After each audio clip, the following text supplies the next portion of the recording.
Hey guys, this is CA Munish Vora and I welcome you all to my YouTube channel. So आज CA inter नवंबर 22 exams का result declare किया था हमारा ICAI ने 10th of January 2023, right. And काफ़ी सारे हमारे students clear हो गए CA इंटर एग्जाम्स। कॉन्ग्रेचुलेशंस उन सारे स्टूडेंट्स को। काफ़ी सारे स्टूडेंट्स से मेरी बात हुई एंड उनके चेहरों पे खुशी देख के, उनके पेरेंट्स के चेहरों पे खुशी देख के बहुत ज़्यादा अच्छा लगता है ये सारी चीज़ें देख के। बहुत सारे स्टूडेंट्स ने एग्जामिशन स्कोर किया हमारे सब्जेक्ट फाइनेंशियल मैनेजमेंट, इकोनॉमिक्स और फाइनेंस में। लेकिन इसके साथ ही साथ जो है, देखिए ये विधि का विधान है ना। अगर हम CA एग्ज़ाम्स की बात करें तो जनरली यहाँ पे इन एग्ज़ाम्स में जितने लोग पास होते हैं उससे 4-5 गुना स्टूडेंट्स होते हैं जो क्लियर नहीं कर पाते हैं एग्ज़ाम्स को।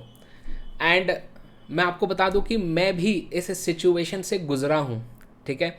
तो मैंने भी फेलियर्स फेस किए हैं मेरे CA की जर्नी में, है ना।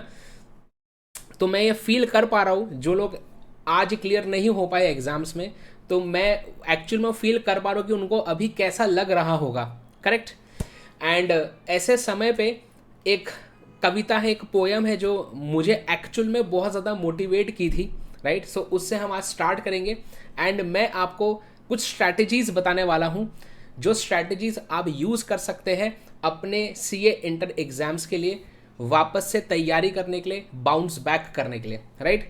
सो जैसे कि आपने सुना होगा कि असफलता एक चुनौती है, इसे स्वीकार करो।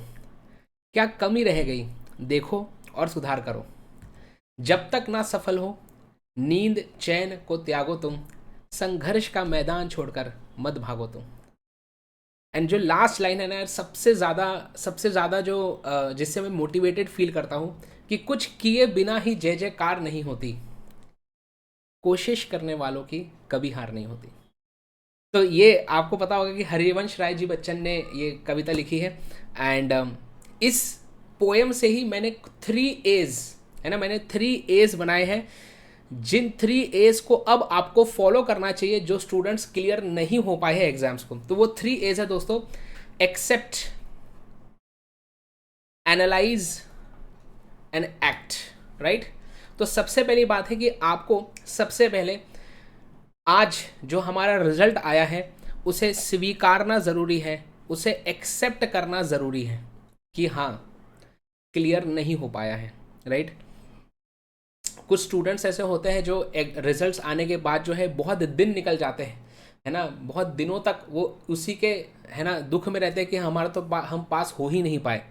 तो यार जितने जल्दी आप इस चीज़ को एक्सेप्ट कर लोगे उतने जल्दी ही आप वापस से इस चीज़ के पीछे काम करना स्टार्ट कर पाओगे। तो सबसे पहली जो स्टेप है वो ये है कि आपको एक्सेप्ट करना है कि यस ये चीज़ हुई है, हम क्लियर नहीं हो पाए हैं। एंड इसमें कोई गलत बात नहीं है, कोई बुरी बात नहीं है, right. Failure is a stepping stone to success, है ना।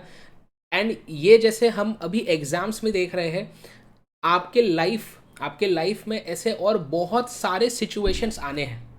एग्ज़ाम तो सिर्फ हमारे लाइफ का एक छोटा सा पार्ट है, ऐसे और बहुत सारे अलग अलग प्रकार के सिचुएशंस आपके लाइफ में आने वाले हैं। एंड ये फेलियर सक्सेस हर जगह पे होता ही रहता है, this is the way of life, है ना। तो आप सबसे पहले तो अपने आप को ऐसा मत समझिए कि यार मैं इतना बुरा हूँ क्या, है ना, यार मुझसे मैं तो पास हो ही नहीं पाया, मेरे सारे फ्रेंड्स पास हो गए, है ना, मेरा फ्रेंड जो मुझसे कम पढ़ता था वो भी पास हो गया पर मैं पास नहीं हो पाया। कोई बात नहीं, कोई बात नहीं, हम मेहनत करेंगे। मैं आपके साथ अभी स्ट्रैटेजीज शेयर करता हूँ, हम बिल्कुल बाउंस बैक कर सकते हैं, करेक्ट। सो सबसे पहले एक्सेप्ट करना ज़रूरी है कि जो हमारे साथ हुआ है। नेक्स्ट बात आती है एनालाइज कीजिए, है ना, क्या कमी रह गई देखो और सुधार करो, है ना। सो एनालाइज कीजिए कि कहाँ पे हमसे मिस्टेक्स हुई है इस बार एग्जाम में और हम इसे किस प्रकार से हमारे मिस्टेक्स को सुधार सकते हैं, है ना। एंड फाइनली कि जब तक ना सफल हो, अब हम जब तक पास नहीं होंगे नींद चैन को त्यागो तुम। मतलब नींद चैन को त्यागने का मतलब ये नहीं कि सोना नहीं है, वो यहाँ पे ऐसा बोल रहे हैं कि जो भी लग्जरीज थी हमारे लाइफ में, है ना, हम जो है दिन दिन भर टीवी देख रहे हैं, है ना, मोबाइल में गेम खेल रहे हैं, ये सारे लग्जरीज को, ये सारे टाइम पास को आपको त्यागना है जब तक आप अब वापस से क्लियर नहीं हो जाते। एंड फाइनली कुछ किए बिना ही जय जयकार नहीं होती, है ना। अगर हम बोलेंगे कि हम क्या बताइए, हम बस बैठे रहे, है ना, अपने आप सब चीज़ें होते रहेगी, तो वैसा पॉसिबल नहीं है। हमें एक्सेप्ट करना है फेलियर को, एनालाइज करना है हमारे मिस्टेक्स को एंड फाइनली एक्ट करना है। कुछ ना कुछ स्ट्रैटेजी बना के उस पर काम करना चालू करना पड़ेगा, वरना जय जयकार नहीं होगी वापस, राइट। सो अगर पास होना है तो ये 3 A's को आपको फॉलो करना पड़ेगा। अब हम बढ़ते हैं हमारे बाउंस बैक स्ट्रैटेजी में फॉर सीए इंटर। ध्यान देंगे, बात आती है स्टेप 1। स्टेप 1 सबसे पहले यही एनालाइज करना है कि कहाँ पे हमसे गलती हुई, एक्सेप्ट व्हाट वेंट रॉन्ग। अब इसमें मैं कुछ लिस्ट लेकर आया हूँ, आप देख सकते हैं। मैं जो लिस्ट अभी जो मैं आपको बताऊंगा ना मिस्टेक्स की, 90% ऑफ द स्टूडेंट्स की गलतियाँ इन्हीं में से होंगी। चालू करते हैं। सबसे पहले कुड नॉट कंप्लीट, है ना, could not complete the whole syllabus. बहुत से स्टूडेंट्स के ये इशू है। बहुत से स्टूडेंट्स ने क्लासेस खरीद ली होगी, है ना, ग्रुप 1 ग्रुप 2 की पूरी क्लासेस लेके रखी थी, पर क्लासेस पूरी हो ही नहीं पाई। हम क्लासेस पूरी देख ही नहीं पाए सॉरी। अगर क्लासेस ही पूरी नहीं देख पाएंगे तो हमारा सिलेबस कैसे कंप्लीट होगा, है ना। तो ये एक मिस्टेक हो सकता है आपका कि आपने सिलेबस ही कंप्लीट नहीं किया। आप सिलेबस ही कंप्लीट नहीं करेंगे तो पास होने के चांसेस तो ऑब्वियसली बहुत कम होने ही हैं, राइट। नेक्स्ट बात आती है लैक ऑफ रिविजन। अब कुछ स्टूडेंट्स क्या रहते हैं ना कि क्लासेस पूरी कर लेते हैं, पूरे नोट्स बना लेंगे, सब हाईलाइटिंग कर लेंगे, क्वेश्चंस एकदम बराबर से एकदम, है ना, स्केल वेल से पूरा सॉल्व करके रखा है अपन ने, है ना, हमने बहुत बढ़िया नोट्स बना के रखे हैं, लेकिन रिवीजन नहीं किया। लैक ऑफ रिवीजन, है ना। सर सिलेबस ही कंप्लीट नहीं हो पाता है, रिवीजन कहाँ से करें।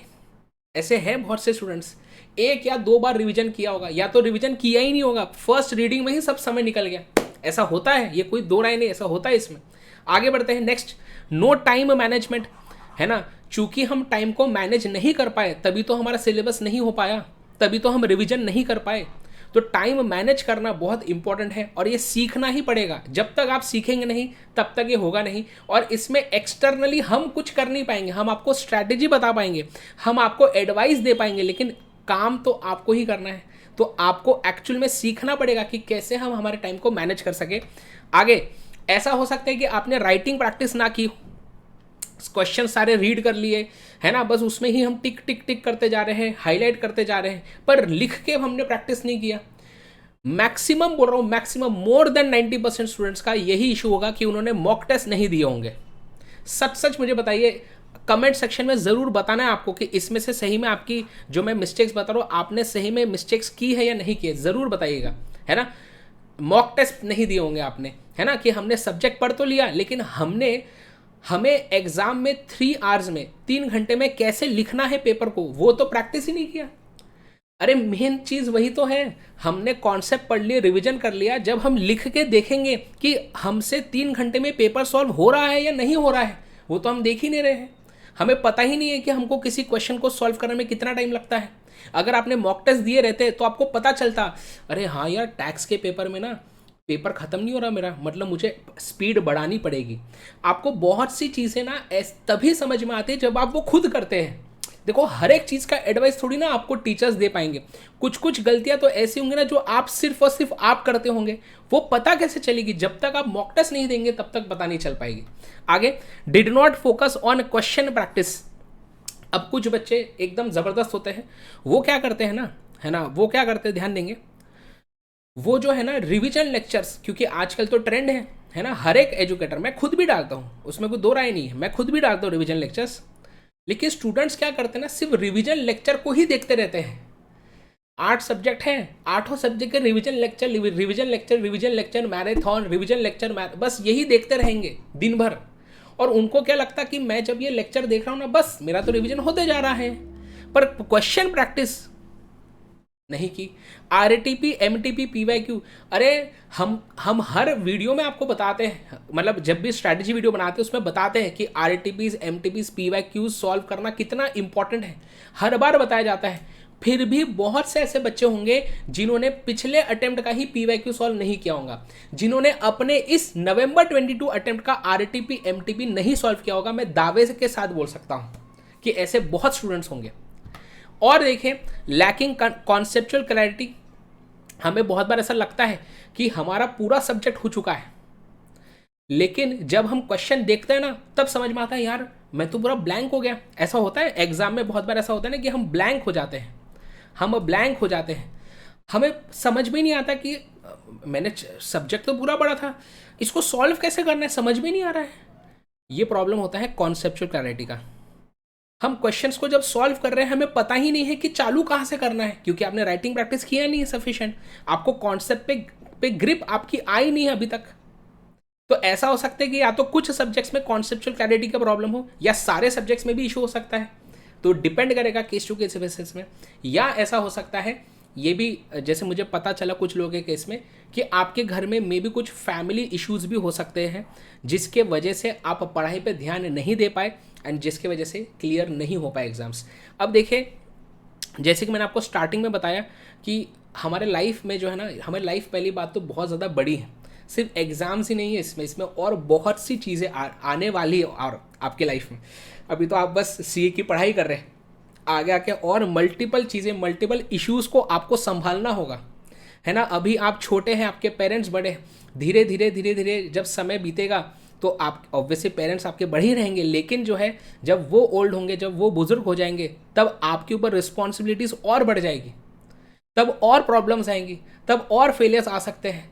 तो ये तो लाइफ में चलते रहेगा, राइट। तो कुछ चीज़ें होती हैं जो हमारे कंट्रोल में नहीं होती, है ना। हमारे लाइफ में कुछ चीज़ होती है जो हमारे कंट्रोल में नहीं होती। तो अगर इस चीज़ की वजह से आपका क्लियर नहीं हो पाया है तो मैं आपको सहानुभूति दे सकता हूँ। मैं आपको और भी कुछ हेल्प चाहिए, समझ लीजिए, आप मुझसे कनेक्ट कर सकते हैं, है ना। हम आपको पूरी हेल्प करने की कोशिश करेंगे।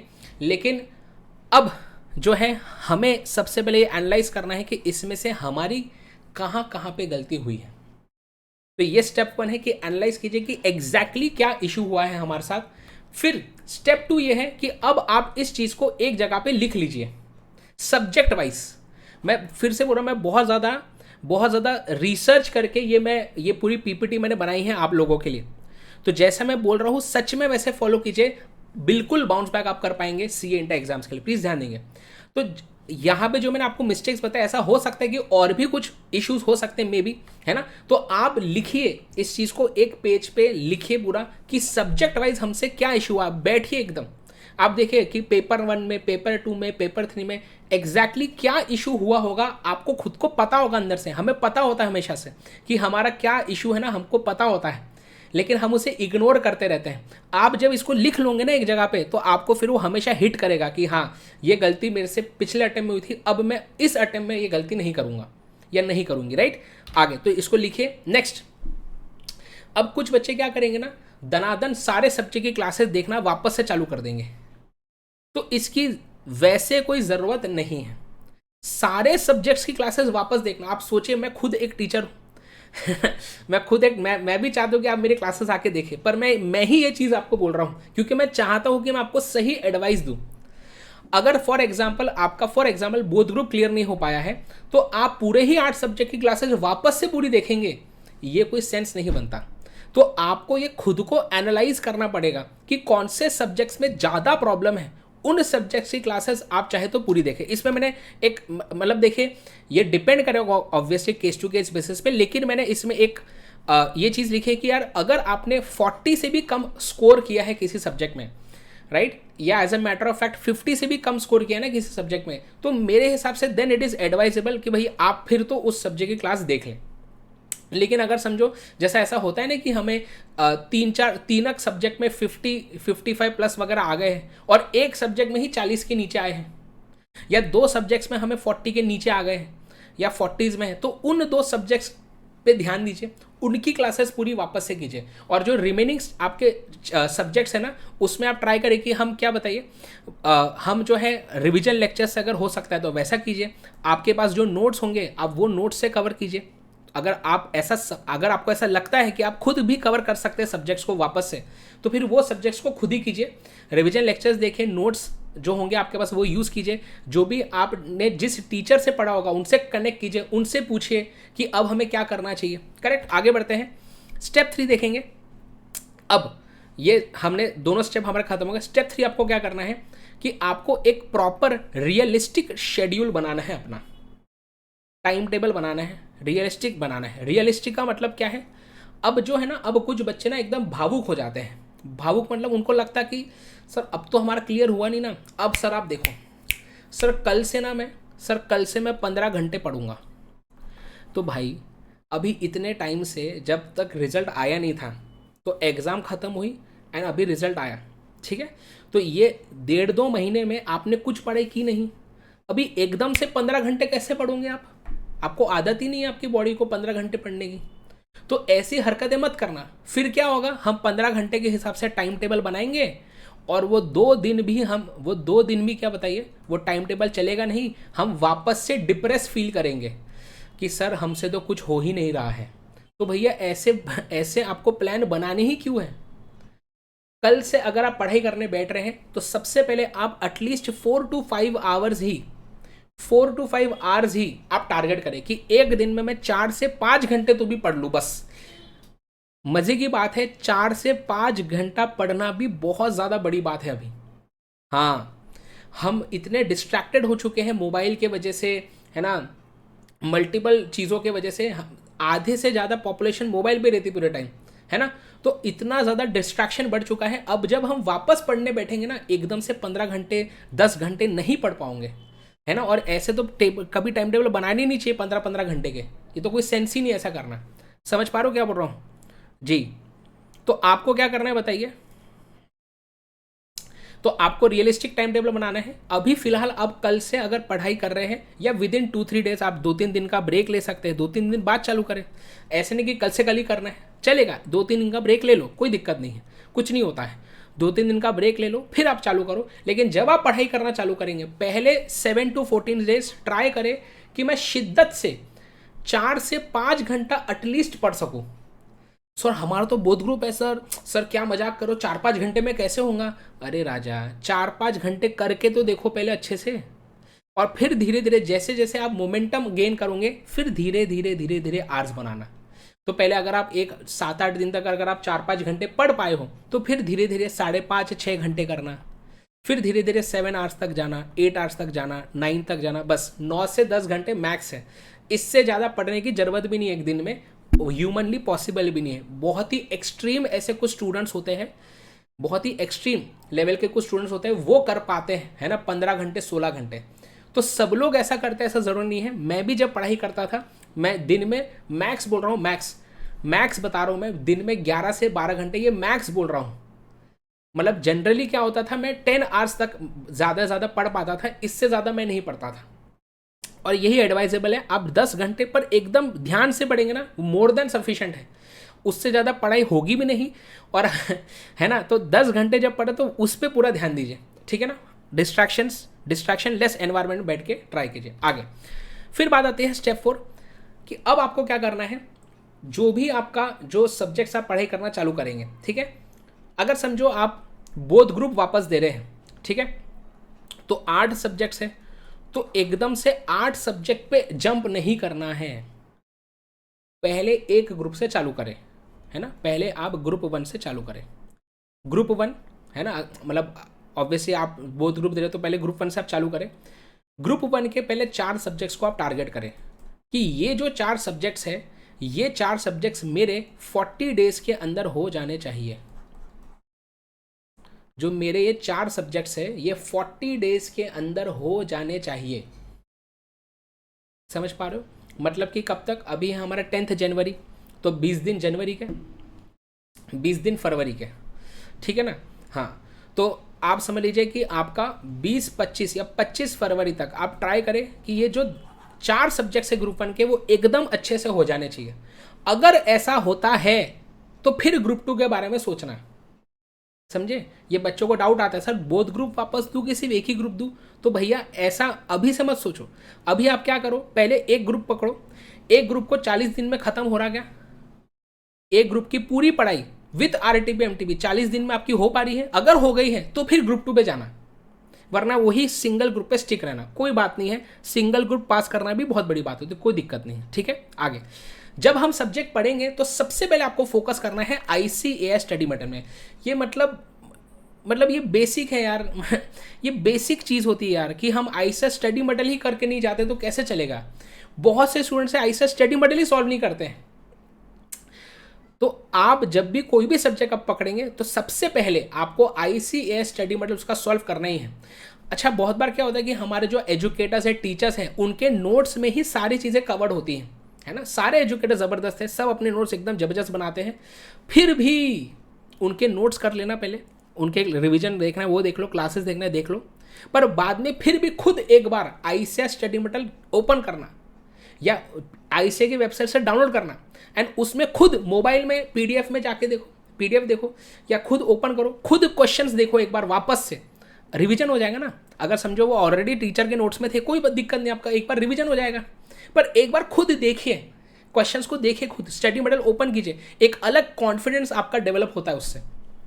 तो पहले स्टडी मटेरियल होनी चाहिए। जैसे ही आपका किसी एक, जैसे समझो आप कर रहे हैं अकाउंट्स में आपका जैसे ही एक चैप्टर खत्म हो गया, अब आपने उस एक चैप्टर का पूरा स्टडी मटेरियल सारे कॉन्सेप्ट्स कर लिए, स्टडी मटेरियल के सारे क्वेश्चन कर लिए। अब क्या करना है, उस चैप्टर का आपको जो भी latest 2 previous year question and latest 2 MTP, तो दोनों में मतलब एक पीवाईक्यू में एक क्वेश्चन होगा, तो टोटल 4 क्वेश्चन हो जाएंगे, 2 क्वेश्चन पीवाईक्यू के, 2 क्वेश्चन एमटीपी के। तो जैसे आपका स्टडी मटेरियल हो जाता है, जो लेटेस्ट आपकी 2 पीवाईक्यू एंड एमटीपी है तुरंत उसको जाके सॉल्व कर लेना। बस अभी सिर्फ 2 ही करो, सिर्फ 2 पीवाईक्यू 2 एमटीपी करो फिलहाल, एंड ऐसे चैप्टर वाइज चलते जाना। जैसे ही चैप्टर हुआ तुरंत जानेगा, खुद ही बेटा आप डाउनलोड कर सकते हो आईसीएआई की वेबसाइट से, खुद सर्च कर लेना उसमें कि यार मैंने जो चैप्टर पढ़ा उसका क्वेश्चन आया था कि नहीं, आया है तो तुरंत देख लो कैसे सॉल्व हुआ है बस। तो अभी इतना ही टारगेट करो। जब आपका पूरा पढ़ाई हो जाएगा, पूरा आपका सब्जेक्ट, सारे सब्जेक्ट्स खत्म हो जाएंगे, जैसे ग्रुप 1 के 4 सब्जेक्ट खत्म हो गए, अब जब रिवीजन की बारी आएंगी ना, तो रिवीजन करते वक्त बाद में आप रिमेनिंग पीवाईक्यू एमटीपी आरटीपी कर सकते हो। अब मैं जनरली बोलता हूँ कि एटलीस्ट 5 अटेम्प्ट के आपको जो है पीवाईक्यू एमटीपी करने चाहिए, एंड आरटीपी जो है वो एटलीस्ट 3 अटेम्प्ट की तो आपको करनी चाहिए। ठीक है, आगे बढ़ते हैं। तो मेरे हिसाब से ये आपको स्ट्रैटेजी फॉलो करनी चाहिए। अगर आप वापस से पढ़ाई करना आप जब चालू करेंगे तो स्ट्रैटेजी को जरूर फॉलो करें। अब बारी आती है सर टाइम टेबल हम कैसे बनाएं, है ना। तो टाइम टेबल देखिए, मैं एक आपको रफ एस्टिमेट बता रहा हूँ कि किस प्रकार से आपका टाइम टेबल होना चाहिए दिन का, है ना। ऑब्वियसली मैं अब इसमें ये नहीं बताने वाला कि 6 बजे उठो, फिर 6 से 7, है ना, 6 से 7 ये करो, फिर 7 बजे से 11 बजे तक ये करना है, फिर ऐसा हरकतें नहीं करना है। एक रफ एस्टिमेट मैं आपको बता रहा हूँ कि अभी जब आप पढ़ाई करने चालू करोगे, सबसे पहले आप 4 आवर्स देंगे। किस चीज़ पे देंगे? 4 आवर्स फर्स्ट रीडिंग को। हाँ, ये भी आप समझना जरूरी है। अब आपका रिवीजन नहीं, अब फर्स्ट रीडिंग है वापस से। हाँ, अभी जो हमने पिछले टाइम में जो पढ़ा वो हो गया अभी अब वापस से पढ़ना पड़ेगा, फर्स्ट रीडिंग मानेंगे उसको। तो फर्स्ट रीडिंग को टाइम दो। आप या तो क्लासेस से कर सकते हैं, या आपका ऑप्शन है, या तो आप सेल्फ स्टडी कर सकते हैं। मैंने जैसे आपको बताया, आप सब्जेक्ट वाइज अपनी स्ट्रैटेजी बना सकते हैं। देन डेली जो है, जो आपने पढ़ा है, जो भी आपने फर्स्ट टाइम रीड किया अभी, उसका डेली 1 to 2 आवर्स आपको रिविजन करना ज़रूरी है। अभी से ये आदत डाल लो कि हम डेली आधा घंटा कम से कम राइटिंग प्रैक्टिस को देंगे। तो जैसे लॉ, ऑडिट, है ना, EIS, SM, EFF, ये सब्जेक्ट्स में बच्चों को लिखने में बहुत दिक्कत होती है। तो अभी से आप क्या करो, राइटिंग प्रैक्टिस कीजिए, राइट। डेली 30 मिनट्स, कोई भी एक क्वेश्चन, 2 क्वेश्चन, है ना। तो आप ऐसा कर सकते हैं, एक क्वेश्चन थियरी का और एक क्वेश्चन आपके प्रैक्टिकल सब्जेक्ट्स का। समझ पा रहे हो? तो आप ऐसा कर सकते हैं आगे। देन ऑब्वियसली 7 to 8 आवर्स की स्लीप ज़रूरी है ना। रेस्टिंग इस क्या बताइए, इक्वली इंपॉर्टेंट। एंड फाइनली अगर हम यहाँ पे देखें, प्लीज़ ध्यान देंगे, यस, तो 8 आवर्स, है ना, 8 आवर्स बाकी जो आपका रिमेनिंग टाइम बचता है ना। ये वैसे तो थोड़ा ज़्यादा टाइम बचेगा क्योंकि मैंने इसके नंबर ऑफ आवर्स थोड़े कम रखे हैं। जैसे जैसे आपका मोमेंटम गेन हो जाएगा पढ़ाई करने का, तो धीरे धीरे आप फिर अपना ये टाइम इंक्रीज कर सकते हैं पढ़ाई का। पर प्लीज़ मैं फिर से बोल रहा हूँ, पहले से ही एकदम ऐसा मत सोचो कि मैं 12 घंटे 15 घंटे पढ़ूंगा, नहीं होगा एकदम से। प्लीज़ बात को समझिए, ठीक है। तो इस प्रकार से आप इसको फॉलो कर सकते हैं। इस वीडियो के कमेंट सेक्शन में आपको और कुछ भी डाउट्स हैं आप मुझे पूछ सकते हैं। मैंने एक गूगल फॉर्म बनाया है, उस गूगल फॉर्म को आप फिल कीजिए।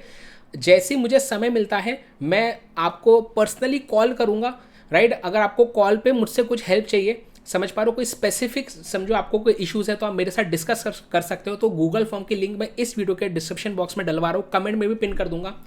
आप मेरे साथ मेरे टेलीग्राम चैनल को पे जुड़ सकते हैं। मैं CA इंटर लेवल पे financial management and economics for finance का सब्जेक्ट पढ़ाता हूँ। तो अगर आपको FM EFF से रिलेटेड कोई एकेडमिक कोई आपको डाउट है, वो आप मुझसे पूछ सकते हैं, कोई दिक्कत नहीं है ना। बाकी जगह पे हमसे आप जुड़ सकते हैं, हमारे अपडेट्स आपको मिलते रहेंगे। एंड फाइनली याद रखेंगे कि हार जीत परिणाम है, कोशिश करना हमारा काम है। एक बार सच में एक बार सोचिए, दिल से सोचना है कि इस बार क्या 100% एफर्ट हमने डाला था या नहीं। सच में एकदम दिल से आप इस बारे में सोचना। देखिए, अगर आपने 100% अपना एफर्ट लगाया ही नहीं है ना, हमसे अगर कुछ चीज़ों में कमी रह गई है तो अब उसे सुधारने का मौका है। अब समय है कि हम उन गलतियों को सुधारें एंड हमारे रिजल्ट को और बेहतर करें अगली बार। ठीक है, सो ऑलवेज रिमेंबर कि मेहनत करते रहें, keep going, you are destined to become a chartered accountant. ये बहुत इंपॉर्टेंट है, ये मानना बहुत इंपॉर्टेंट है ना। सर आपके बोल देने से क्या होता है, ये बोलने की बात नहीं, ये मानना पड़ेगा आपको कि हाँ I am destined to become a chartered accountant, मुझे कोई रोक नहीं सकता सीए बनने से। करेक्ट, तो आपको भी कोई रोक नहीं सकता है सीए बनने से। इस बात को आप फील कीजिए, इस बात को आप अपने दिमाग में डाल दीजिए कि ये ऐसा ही है, अगर मैं मेहनत करूँगा तो मैं सीए ज़रूर बन सकता हूँ। समझ पा रहे? So thank you so much guys, all the best. I hope कि आपको ये वीडियो हेल्प किया होगा। बाकी कुछ भी आपको इश्यूज है आप ज़रूर कमेंट सेक्शन में मुझे पूछ सकते हैं। And all the best for the exams. I hope that this video helps you.